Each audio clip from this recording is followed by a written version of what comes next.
This is your Wednesday, October 2nd lesson, Unit 2, Lesson 11, and today I'm going to focus on talking through the standard, the aim, the what key points to be able to identify what my TTED or my skill is. This is the first thing we're going to do today, and I'm actually going to model today the thinking behind what I am doing, because this is the thinking that you need to be able to do. So first, you just ask yourself, what's the big idea of this lesson? I go to 1, 2, 3, 4, 5 places to be able to get there. So before I even get there, I'm reading through. First, the aim literally says fluently add and subtract within 100 using strategies based on place value, properties, addition, blah, blah, blah, addition, subtraction.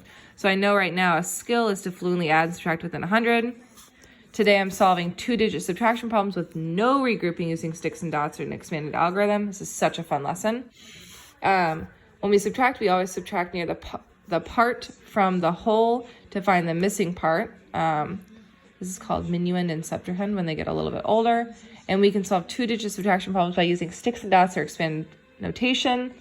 Still not really telling me exactly the today, tomorrow, and everyday skill. Right now I would guess that it's today, tomorrow, and everyday. I can subtract by taking a part from my whole, and then I would break it down into by using expanded notation to demonstrate the value of both numbers, or sticks and dots to demonstrate the value of both numbers.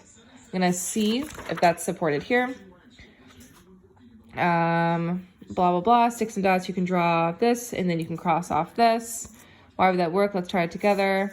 How can we represent this? How can we represent this? What do we do now? This is not strong enough. This is all procedural, and there's no questions asking why. Literally, there should be whys everywhere throughout this. And then, so let's double check. It says that I need to, this is roll and record, so I'm going to do 40. This is not supposed to, you can't do roll and record if you don't want any regrouping. So you cannot do no roll and record because you can't, because you don't know if you're going to be able to get a number that works for it. So let's do sticks and dots first. Amanda, I liked how you had the broken up. This is expanded notation. I'm going to draw out the whole. Draw out the ones. And I'm taking away 4 10s and 3 1s.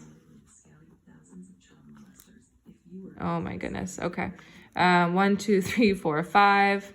There's something very intense on in the background. 1, 2, 3 10s equals 35. Over here, I'm going to expand both numbers out. My whole. So my first thing I wanted them to understand, I should have done this, is my whole, my part, and I'm looking for my unknown part. I represent my whole. I represent my whole. I take my part from my whole. I subtract first in the ones,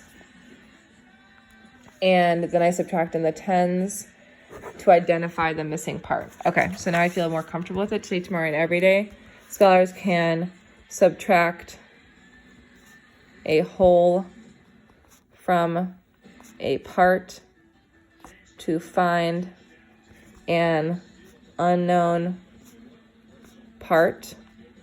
I can do this by my mastery components. 1, identifying part, whole, representing my whole.